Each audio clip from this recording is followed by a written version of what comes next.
Hey guys, in this video we're going to talk about how you can hide blue ticks on WhatsApp. But before we begin, make sure to hit the subscribe button down below. It really helps me out. Alright guys, so let's get started. Here I have two accounts right here, you can see. Now, from the second account, I'm going to type a message.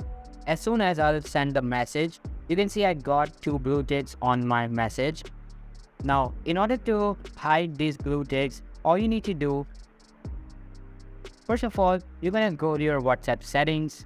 Right here, you're going to go to privacy.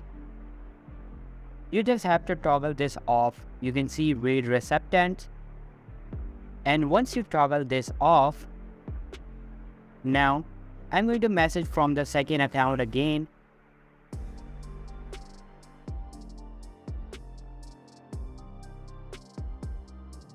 And now here you can see I read the message and still there are no blue ticks.